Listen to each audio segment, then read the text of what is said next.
Okay, I would like to, before I begin, can you hear me back there? Okay, before I begin, I would like to greet my granddaughter who came in from Yerushalayim.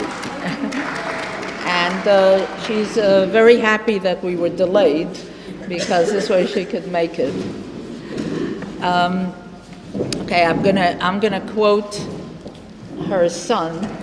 A lot of my Divrei Torah I get from her children. Her son, basically, I think he was 3 years old when he gave me he provided me with insight. So later, but I wanted to begin with a comment of one of my other grandchildren, my granddaughter Perry, who's my son's daughter, who was playing dreidel with her family. And you all know the letters on the dreidel. You play, and Gimel means you get the whole scoop, and Shin means you have to put in all your money. And depending on the language you use. Depending on the language? Oh, really? Because Gimel in Yeah. Yiddish is Means furnished. Gantz. No. Oh, no. No, Gimel in Yiddish means Gantz. Means everything. Gantz. And Shin means shtel, like put it all in. And Nun means nichts, nothing. And Hey means halb, meaning half. So she was playing with her siblings, and everybody, they were all getting either whatever they were getting, Gimel, Shin, everything. And she watched the Gimel, the ones who got Gimel, get all the money that was in the kitty, and she watched the ones that got a Shin having to put in money, and the ones that got a Hey having to put in half the money. And it's her turn, and she gets a Nun, which means nothing. And she started crying, and she said to her parents, she says, I want to be either a winner or a loser, but I don't want to be nothing. I don't want to be nothing. A winner or a loser I can handle, but not nothing. And I thought that it was so insightful, because all of us, we want to be something. we win, we lose, but at least something. Anyway, so that was the chachma of one of my grandchildren. In any case, we're here, of course, Chanukah starts Tuesday night, and everybody is very excited. And I just wanted to talk to you about what Chanukah represents, other than the sufganiyot and latkes. So there must be something more to Chanukah than that, right? So we can start with some suggestions. Anything? What does Chanukah mean to you? Yes. Victory. Okay, victory. Right. Yes. Rededication. Rededication. Miracles.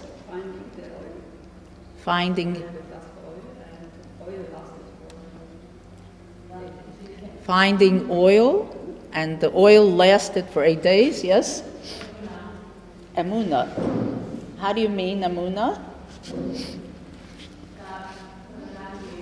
Can you stand so they can all hear you?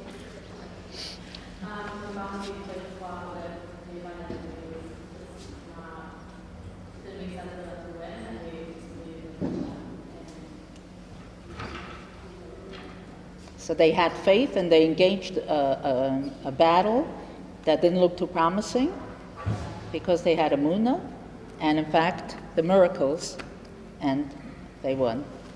Okay. Anybody else? Yes. Very good. Appreciating miracles, and by extension, trying to find miracles in our own lives. Okay, very good. Okay, so a lot of what you all said, as a matter of fact, Hanukkah is we call it the Festival of Lights. And interestingly enough, the focus is not on the war. It's not on the victory as far as the war is concerned. So the Festival of Light, what we really are talking about here is that the Yevonim, the Greeks, had an agenda. The Greeks, their agenda was that they had a philosophy, a very compelling philosophy.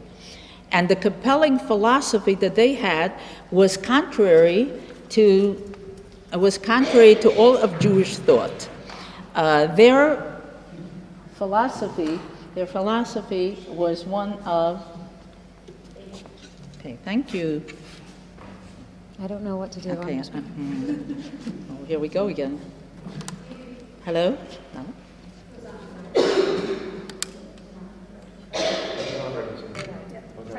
Hello? Oh, okay, it's working. Just let's not tell our husbands about this, because you know they have this theory about misconception about women and technology. They think that we're very inept, so we got to keep them thinking that we're very capable. So nobody go home and tell your husbands. Okay, so the philosophy of the Greeks, the Yevonim, was one that they promoted outwardness. They promoted things that could be tested. They promoted the world of illusion. They promoted sciences, they promoted beauty, they promoted the body, everything that was chitzonius, which of course flies in the face of everything that we're all about. What we're all about is panemius, is inwardness. That is the essence of the Jew, is inwardness, looking inward, connecting to Rabbeinu Shalom, and not getting caught up in the fluff, in everything and it's a very compelling thing. The world is more about fluff, and it's more of what everybody buys into is that outwardness. So it was a hedonistic philosophy, and it promoted overindulgence and the excessive glorification of the body. So it was chitzonius versus panemius. So their agenda was to purge all of Klal Yisrael, the Jewish people, of their understanding and that which they devoted their life to, which is panemius. That was their Weltanschauung. And of course, it was an assault on the neshama of the Jew, because that's what we're all about, is panemius, our connection to the Rabbeinu Shalom, which comes from a pneeumistic sort. So we light the candles on Chanukah, and we know that candles represent Kiner Hashem Nishmas Ha'adam. The candle, the flame, represents the flame of God, which is the soul of man. And this really goes back to the fact that in the Beis HaMikdash we had the Ner HaMaravi, the western light that was kindled and never was allowed to burn out. And they even extinguished it, but immediately rekindled it. So it was a light that never was extinguished. And in Parshas Tetzaveh, we're told that what that represented was that it was an edus. It witnessed the fact that the Shekhinah always exists among Klal Yisrael.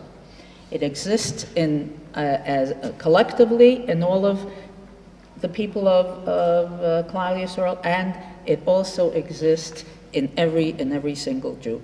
And that's what that Menorah Maravi represents, and by extension, that's what we're talking about on Chanukah when we kindle the lights.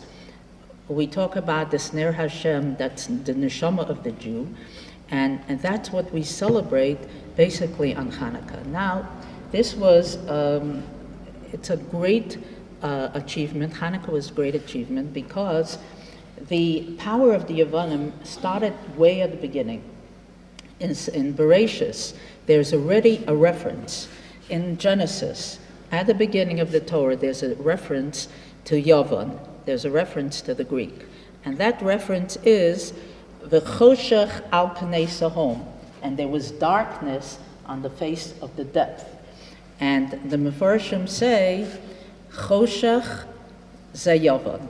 Choshech refers to Yavan, because they attempted to darken the eyes of Klal Yisrael and make them buy into Chitzonius to the exclusion of Panemius. So right at the outset, it was already built into the world history that there would be a Yavan. And one great thinker talked about it this way. He says, and I quote, "As the world advances in its superficial culture, it simultaneously declines in its inner worth. The deterioration is due to the phenomenon that with the advance of society's external values, the eye is increasingly captivated by superficialities and learns to belittle inner awareness. Due to the process, humanity's true worth continually dwindles. The world's redemption is dependent on the revival of our inner perceptions." So as the more we buy into this, the more we buy into the philosophy of the Yevanim, which directs us towards the superficial, towards the external, the more we dwindle in our self-worth. And this is really where women come in. And our role, we know, has always been Kol Kvuda Bas Malach Panima.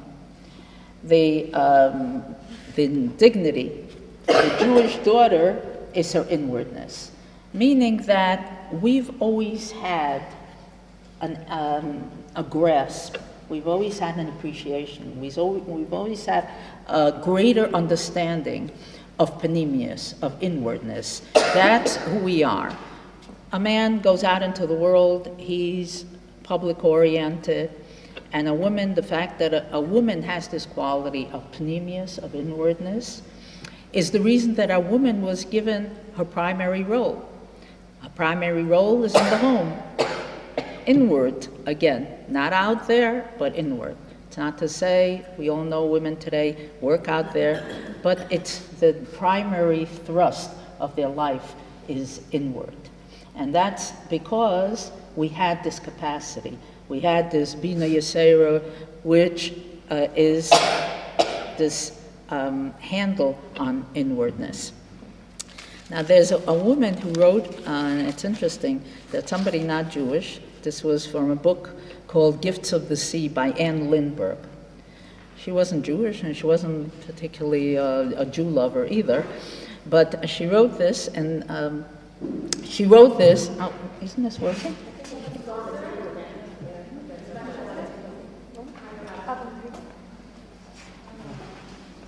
Okay, is this better? Okay, so this is what she writes. She said, "Women must be the pioneers in the turning inward for strength. In a sense, she has always been the pioneer. Less able until the last generation to escape into outward activities, the very limitations on her life first forced her to look inward. And from looking inward, she gained an inner strength which man, in his outward active life, did not as often find. But in our recent efforts to emancipate ourselves, to prove ourselves to be the equal of man, we have naturally enough, perhaps, been drawn into competing with him in his outward activities, to the neglect of our own inner springs. Why have we been seduced into abandoning this timeless inner strength of woman for the temporal outer strength of man?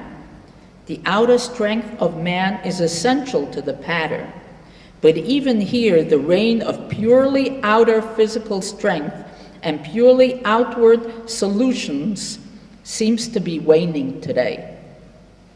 Men too are being forced to look inward, to find inner solutions as well as outer ones.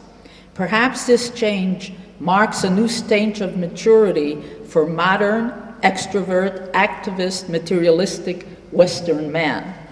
Can it be that he is beginning to realize that the kingdom of heaven is within? So this is what she writes. Interesting that she, who is not somebody who is privy to Torah and to mitzvahs, understands this. So Hanukkah celebrates this battle, the battle with Hellenism and the focus on outwardness. The Medrash tells us that what the Yevonim, what the Greeks proposed to Klal Yisrael, what they wanted from us at that time, was kisvu lachem al keren hashor she'ein lachem chelek belokei Yisrael, which means write for yourself on the horn of the ox that you have no portion in the God of Israel. And what does this mean? Write on the horn of the ox. So there are many interpretations that are given, but one of them, first of all, almost at a more literal level, means that the Keren Hashor, the shore, the axe, has always been classically animalistic. He's representative of the animal.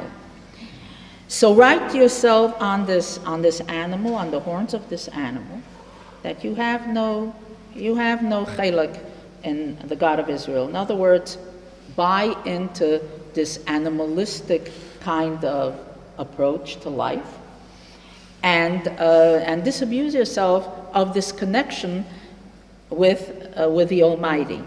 So an ashor is also, the axe is that which the plow is attached to, that with which we became an agricultural. When we were an agricultural society, the plow was that which allowed us to work the fields and become competent, to become successful.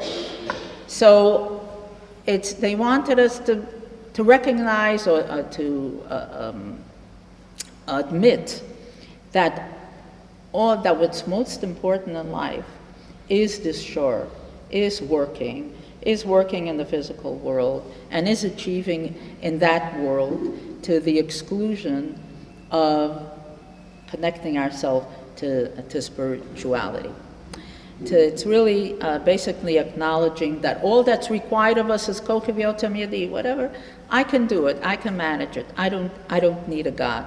The V'Yayshev1 Kelohim, like the Nachash told Adam and Chava, you don't need a God. You can do it all on your own. You'll have the shore, you'll have the plow, you'll work, you'll be industrious, you'll be ambitious, and you'll achieve whatever you want. You don't have to resort to faith in God. So it promoted this mastery. It suggested that we have mastery over our lives, that we don't need, Chas v'shalom, we don't need the God. For women, it's interesting that there's on Chanukah, because we are inward beings, and because the Nes really depended so much on women. We all know the story of Yehudis, but besides that, nothing can happen without women. And so the miracle of Hanukkah couldn't happen without us. And where we see that is ordinarily lighting Chanukah Lecht, we should really be exempt from that mitzvah, because it's a mitzvah shehazman grama, which means it's a mitzvah that's dependent on time. And mitzvahs that are dependent on time, women are not obligated to do. However, we are obligated in the mitzvah of Hanukkah. And the same chiyuv, the same obligation that a man has, a woman has. So we can decide that this isn't our mitzvah. There's some mitzvahs that we're obviously not obligated. Sukkah is one mitzvah that we're not obligated to sit in the sukkah because it's time-oriented. Chanukah Lecht, we are obligated to be part of lighting the menorah. And even above and beyond that, women really should not work. For a half an hour when the Chanukah Lecht are burning, women should not work during that time. So let your husband watch the latkes or whatever. Men don't have that same chiyuv. It's women who are the ones who are not allowed to work. So these all point to the fact of how this miracle of Hanukkah, we're so much a part of it because it depended on us. Now, we all know the statement that the hand that rocks the cradle rules the world. That women are so essential to everything that happens. I don't think that there's any question about it, but the interesting thing is that it's the Torah's perspective. And many women don't know that, and especially secular women, Jewish women will point to the fact of other things, discrepancies that they see. And they don't understand that the Jewish perspective is that women are essential to everything. So this is one of the understandings when we talk about this statement where the Yevonim, the Greeks said, Kisvu lochem al keren hashor she'en lochem chelek b'elokei Yisrael, that one of the other interpretations is that they said to the Jewish people at the time, they said, write it on the horn of an ox. And why on the horn of an ox? Because the horn of an ox, if you look at the way it's configured, it's like a baby bottle. The horn is narrow on top and it broadens.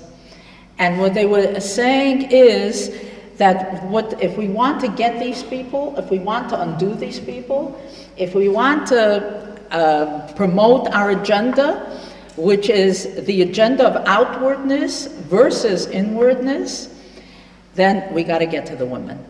And we got to get to these women who are the ones right on this, on Keren Hashor, on the horn of this ox.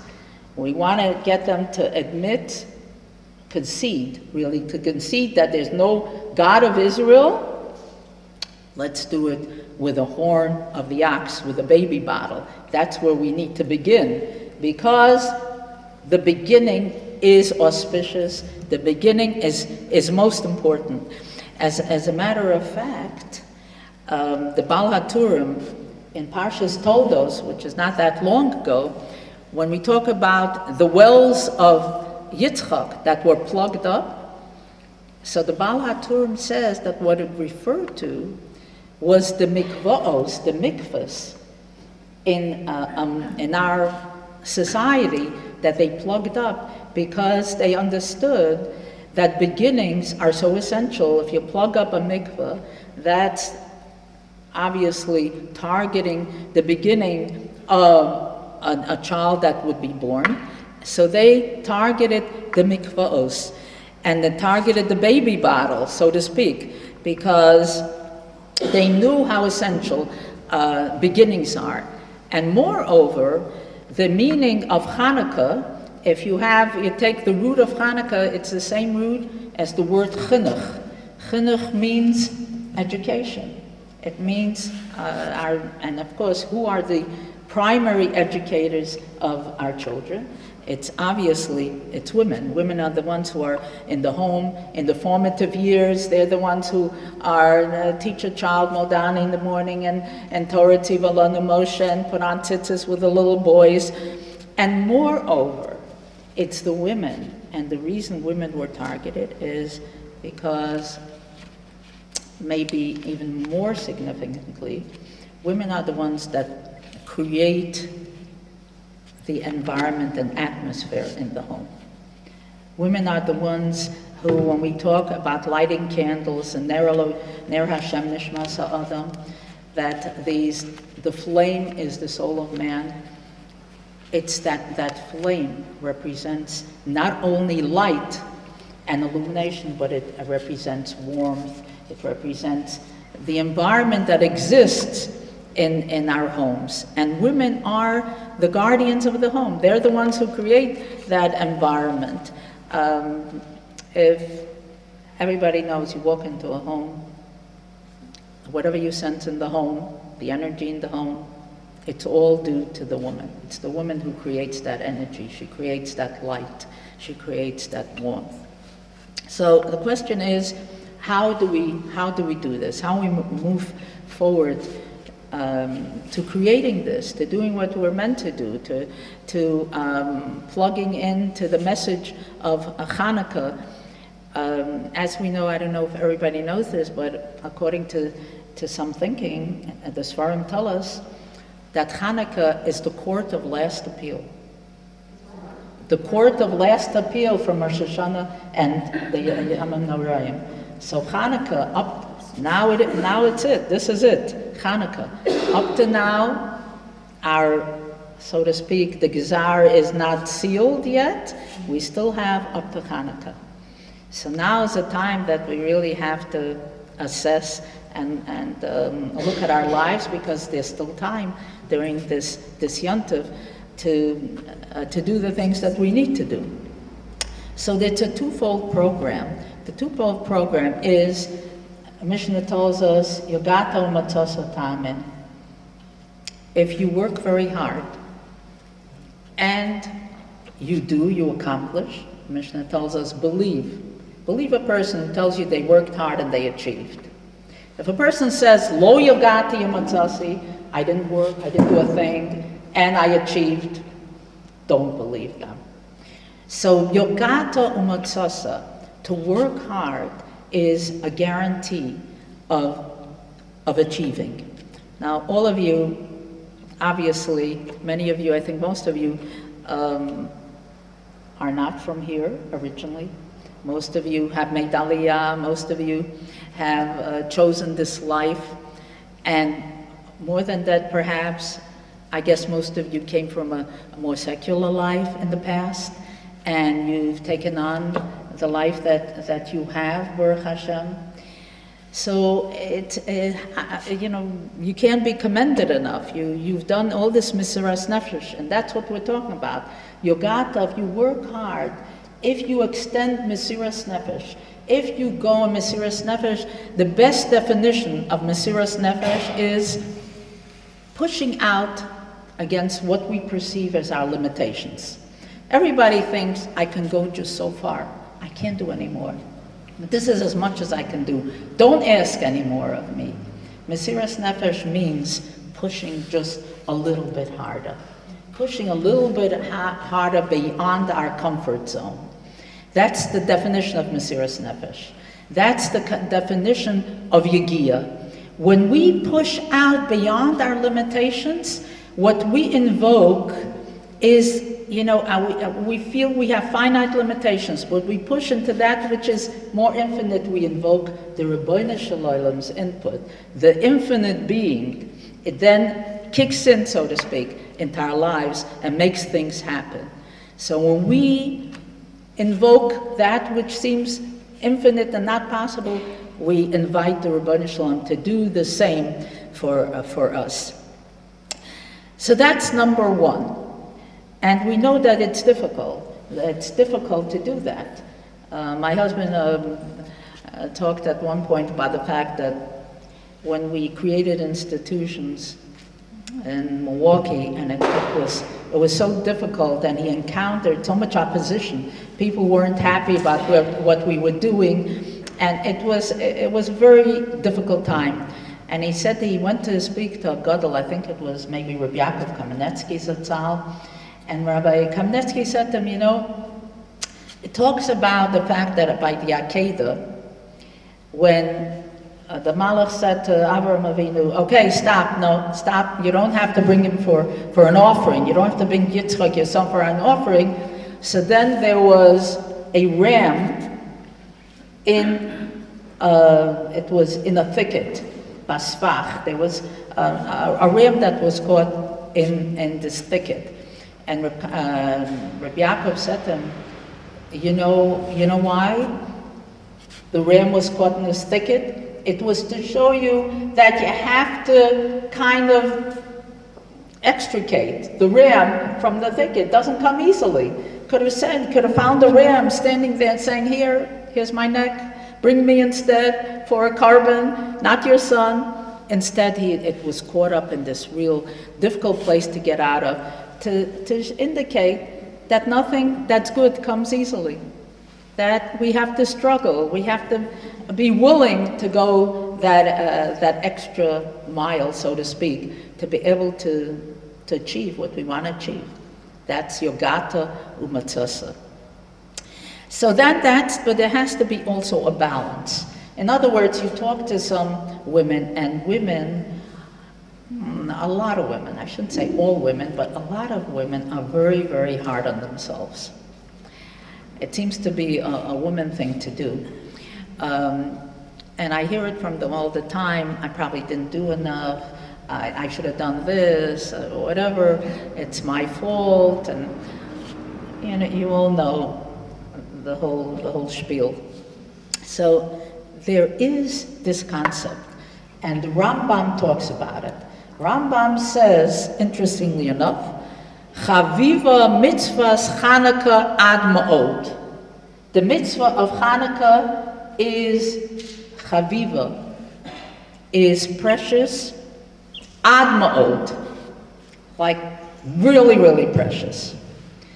And the Rambam is not given to exaggerations. He doesn't get very emotional about things. Anybody who studied the Rambam, he's pretty matter of fact. And here comes along and he says the mitzvah of Hanukkah is chaviva ad ma'od. So my son told me that what this really, we see another place where the Rambam again talks about, he says, Shuva Yisrael, the Pasuk says, Shuva Yisrael ad Hashem Elokecha. Yisrael, children of Israel, come back. This is, when we're talking about tshuva, he talks about tshuva. Return, come back, ad Hashem Elokecha. Again, ad, until Hashem, your God. And what this represents is that we're told here the mitzvah of Hanukkah, ad, come up to, until Hashem Elokecha. The tshuva, mitzvah of tshuva, ad, until you come again close to Hashem Elokecha. And what we're being told here is that we do the best we can, invoking yogata umatzasa, but to understand that oftentimes we can go just so far and no further. You go ad, and then you let go, and you let Hashem Elokecha do the rest.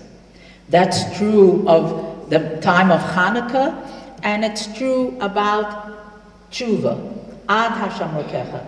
There's an acknowledgement in all of this that I can do just so much. I'm required to do my hishtadlus, and true hishtadlus, with a dose of Mesiras Nefesh thrown in, but above and beyond that, Hashem Elokecha, at Hashem Elokecha. We have to let go and let the Rebbetzin Feige do the rest. And when things don't work out the way we anticipated, would have liked, to understand that it's not our fault. We did our best, we're yogata, we did our best, and the Rebbetzin saw fit that something shouldn't happen. We don't beat ourselves up over it because it's at Hashem Elokecha. We do just our share, and then we leave the rest to the Rebbetzin Feige. There was an older woman, a spectacular woman in Milwaukee, and whenever I used to say to her, "So how are you doing?" She used to say, "I do my best, and God should do the rest." That was her mantra. I do my best, and God should do the rest. And this is what we're talking about here, the mitzvah that's ad. We do our best, and Hashem should do the rest. So now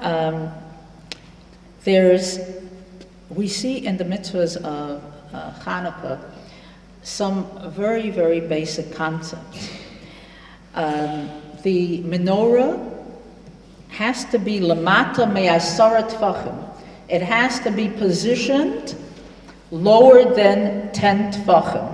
It cannot be higher than 10 tfachim. You would think something celebrating a big miracle that we want to put it real high up. And instead we're told no higher than 10 tfachim. And they tell us that the reason for this, what this represents, is that the light of Chanukah, this Ner Hashem, that's Nishmas HaAdam, is something that dwells in the lowliest of places, in the lowliest of Jews, and in the lowliest of moments in our lives. The lowliest moments of our lives, there is still that flame that is Ner Hashem, that Ner, the flame of God, adheres in all of us. It adheres collectively in Klal Yisrael, and it adheres in every one of us. And even in those moments when we wouldn't believe that Hashem could have any use for us. My son had told us a wonderful story. He said that there was a fellow who, I don't know, maybe you heard it, but it was really, really neat. So he said that there was a fellow who traveled to Europe on business, and he left enough time thinking that he could make it back for Rosh Hashanah, for Yom Kippur. Meantime, the flights were all delayed, and he found himself in Frankfurt for Yom Kippur. And he was, of all places to be in Frankfurt Yom Kippur, he was extremely, extremely distressed, and figured this was going to be the worst Yom Kippur of his life. He sought out a shul. There was a beautiful big shul, but he thought it's going to be one of these things, you know, the chazan is going to come with this big hat, you know, 3-story hat, and it was going to be, like they say in Yiddish, anupkimenish, you know, something that he has to suffer through. Meantime, he goes Yom Kippur night, he goes to Shul, and this chazan gets up there and starts davening, and never in his life did he hear such a davening. It was so emotional, and it was so meaningful, and it touched him, it really touched him. So he went over to the chazan afterwards, and he says, my goodness gracious, I was really expecting a terrible experience. How right here in the middle, there was practically nobody in the shul except a few elderly people. It looked abandoned, and in the middle of Frankfurt. How did you come by this kind of emotion, I mean, this kind of interaction with the tefillos of Yom Kippur? So this fellow said to him, the chazan said to him, I'll tell you what happened to me. He says, I don't know if it was a year before, a couple of years before then, he says, I finished my tefillos of Yom Kippur, and I was locking up the shul. And when I came outside, as soon as I was done locking up the shul, there's a man out there banging on the door. It's banging on the door, and I couldn't ignore it. So I said to him, what are you looking for, sir? He says, I came to daven. Tonight is Yom Kippur. I came to daven. So he said to him, I'm sorry, but tonight is Motzei Yom Kippur. Yom Kippur was last night. Tonight is not Yom Kippur anymore. And, you know, there are no services tonight. So the fellow said to him, no. I'm telling you, it's Yom Kippur tonight. And I must be at services. I must be here. I must hear Kol Nidre. I must daven tonight. And as much as he tried to tell him, the fellow started crying and crying. He said, I must.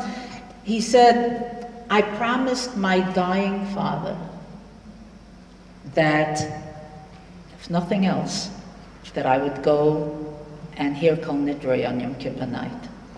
And I can't not abide by my promise, and I must hear Kol Nidre. And the chazan said, he just felt, he saw like this pintalayid, that spark, that nishmas, ner ha'adam, nishmas Hashem, ner Hashem nishmas ha'adam, that there is this flame, and even such an estranged Jew, a Jew that is so far afield, that he said he opened the shield, and he stood there. He got up in the front where the chazan stands, and he went through the whole Yom Kippur davening for this fellow. And he said that this fellow, atzach mamash ozgigas, like he was mamash, he was all in tears and cried his heart out. So he said, I just, that Yom Kippur, that Motzei Yom Kippur has stayed in my bones. And since then, whenever I get up to daven, I remember this fellow, this hapless Jew who came and banged down the door because he had to hear Kol Nidre, because that's what he promised his father. So you can't underestimate, like they say, you can't underestimate a Yiddish kishka. So in the darkest, and Jews that we think are so far afield and so alienated, in the darkest of gullahs, that nishmas, the neshama of the Jew is still aflame. So we need to understand that in the darkness, the dark night of the soul, whenever we feel that we're a lost cause, we need to know that Ne'er L'Rekim Nishmas Ha'adam, that in all of us there's that Pentaliyid, there is that flame that's burning brightly. And this is when I wanted to tell you, Yitzchak Yankov's my grandson's, Rivki was putting him to sleep one night, and it was dark. Of course, obviously, just trying to get him to sleep. A very, very bright little child, always questioning, always thinking. We had so many calls to Milwaukee from Eretz Yisrael over the years, where she'd call up and she'd say, Zayda, Bobby, you deal with him. He has these questions. I can't answer his questions. So in this one instance, when Rivki was putting him to sleep, he said, Mommy, isn't it true that you can see Hashem so much better in the dark? And it's really, it's so insightful, because you find when it's dark, and the dark, gullus nights, that you can see Hashem sometimes more better than when you see people and you hear their tzaras and they tell you, you know what, in the depth of my tzaras, that's when I really, really found the hand of the Rebbeinu Shalom. That's when I felt the Rebbeinu Shalom was there for me, was leading me by the hand. So in the dark of Gullus, we find the Rebbeinu Shalom, when it's Gullus on the outside and Gullus on the inside, and it's with the B'tochen Emunah that we sustain that flame. I'm going to add, and with a Chasam Sofer has a beautiful, beautiful mamar, and he says that we have the mezuzah on the right, and we have the menorah on the left. And he says what the mezuzah represents is that, the mezuzah has the Shema in it, and it represents the protection of the Rebbeinu Shalom. You come in, you kiss the mezuzah, you go out, you kiss the mezuzah, represents the fact that Hashem is our guardian, and He's the one who watches over us. So we have the mezuzah on the right, which speaks to the fact, and the mezuzah is positioned not inside, it's not inside the room, it's on the outside. So he says that even when we've pushed Hashem towards the outside, the mezuzah is not inside, it's on the outside. When we pushed Hashem away, so to speak, in times when we haven't done what we know we should do, we haven't abided by His will and such, and still there's unconditional love coming from the Rebbeinu Shalom towards us. The mezuzah is there, still protecting us, and still representing the fact that Hashem will protect us no matter what. It's that unconditional love. On the other side, we have the menorah. The menorah represents our unconditional love for the Rebbeinu Shalom.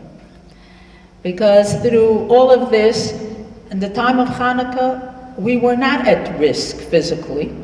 The Yevanim weren't looking to kill us. They weren't looking. In the time of Purim, the Yevanim were looking to, Haman was looking to kill every Jew.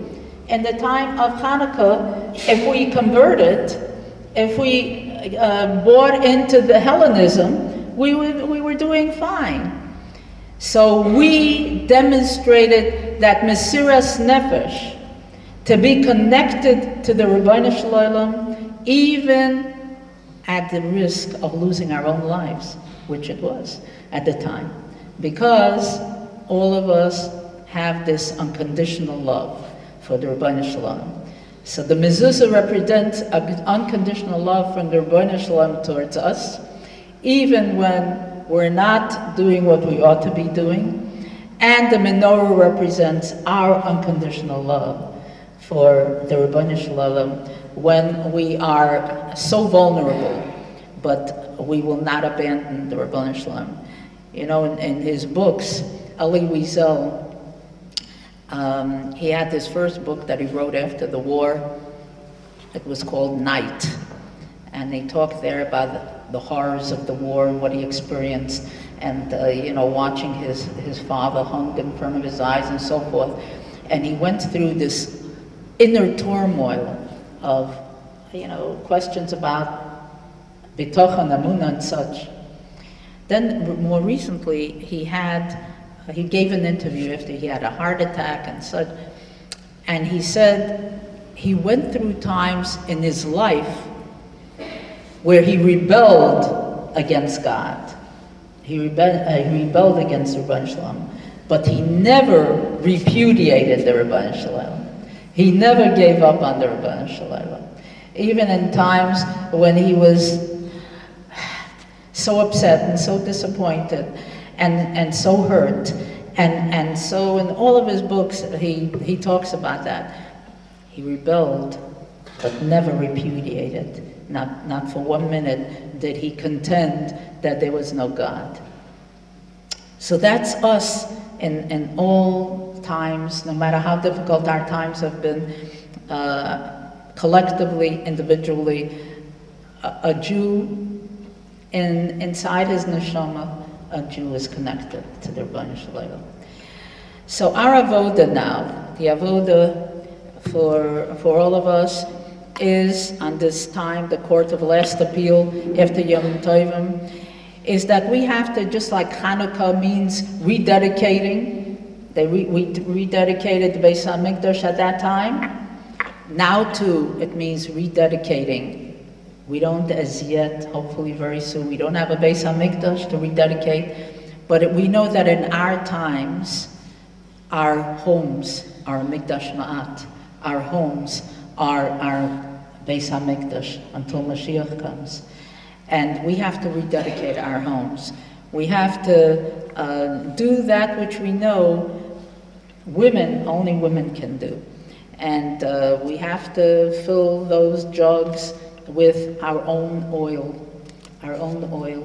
Every one of us has jugs that we need to fill in this time of rededication. We have to combine the Yagato Matzasa, the Yegia, the toil, combine it with At Hashem Lakecha, doing the best we can, the most we can, and with Mesiras Nefesh, and then knowing that the rest we depend on the Rebbeinu Shalom. And most importantly, we have to maintain our grasp on Panemius, on inwardness, understanding what a great gift we have, that we understand that better than anybody else. And we have to keep those home fires burning brightly, and creating this safe space for our families, and doing this in a myriad of ways. We have to create this light of illumination, light of warmth. And this expresses itself not only the things that we do, the deeds that we do, but even as significantly in our attitudes. Attitude is such an important thing. Our attitude towards life, our attitude towards the events that happen in our life. So if we, at this time when it's the time of kindling of the menorah and the warmth and the light, dedicating ourselves to that and evaluating and assessing our attitudes. And if we find ourselves wanting in that area, it's very important to take care of it now. This is a good time because we have so many dependent on us for us to have an attitude that's uplifting, an attitude that uplifts, walking into the house, both, our families, our husbands, our children walk into the home, that it should be a bright home, that we greet them with a wonderful hello, that we send them off with a wonderful hello. And it's so important. I think I shared maybe here too, I don't remember, but what my husband has said to me since the beginning, when, first of all, my father-in-law, blessed memory, pulled me aside right after we were married, and he said to me, I want to tell you something. He said, you need to know that the worst curse for a husband is to have a wife who is depressed, in a depressed mood, who is unhappy, who is dissatisfied, who is negative. That's the worst curse for a family. He says a wife who is upbeat brings so much joy to her family. So it's very important. And then my husband had told me when we were doing this, we were creating these institutions, we had to try to come up with the money, and that is such a miserable job, finding money from institutions. Anyway, so he said to me at one time when he came into the house, and probably was not in the greatest of moods at that time, and he said to me, if I walk into the house and you're in a good mood, nothing matters. Even if I didn't make a penny that day to support our institutions. But if I walk into the house and you're in a bad mood, it doesn't matter that I would have made $1 million. Don't worry, it never happened. He never made $1 million. But if I would have made $1 million, it wouldn't have made a difference, because you are not in an upbeat mood. He says, you don't, and women, he says, by extension, I want you to tell women, that this is the koyach that they have. This is the power that women have. Women have such a power that we can, make or break our families. And children that are raised in an atmosphere, in an upbeat atmosphere, you can see the difference on those children. You can see the difference. That's Eric Fromm has a wonderful essay, and it's called A Mother's Love. And he talks about the fact that a mother is, women are patterned after the Rebbetzin Shalom's creation of the world. So he said the Rebbetzin Shalom created the world, and so he said, let there be. And then it says, Vayar Elokim ki tov. After he created, he looked at what he had created, and he exclaimed, it's good. So he said women are most closely related to the operations of the way the Rebbetzin Shalom operates. So he says when it comes to our children, we give them, he says, we're the primary nurturers, right? So in nurturing, we give them milk, right? He says, but we also have the ability to give them not only milk, but milk and honey. He says this milk and honey, he says milk is basic nurturance. Of course we're going to give them, we're going to nurture them. But then some mothers are able to give their children not only that, the basic stuff which nurtures them, but they're also able to give their children honey. And honey means that we look at our children, we look at those who are entrusted into our care, and we give them, you know, we clothe them, we feed them, but then we look at them and we'd say, oh my gosh, I am so happy that you're in my life. I am so happy that I am blessed with you. So there, he says, and make no mistake about it, he says, when you meet people, you can tell very easily if they've been raised just on milk alone, or on milk and honey. So this is what women are capable of. We're capable of doing so much. And we have to, at this time when we talk about lights, and we talk about illumination, and we talk about warmth, we talk about women. Women who are pneumistic creatures. So we are able to do it. So let's hope when we do that, and we bring all that into our homes, into our Mikdash Ma'at, the Rabban Shalom will look to us, and he will see fit to bring that ultimate light, the light of Mashiach, into our lives. Thank you for listening.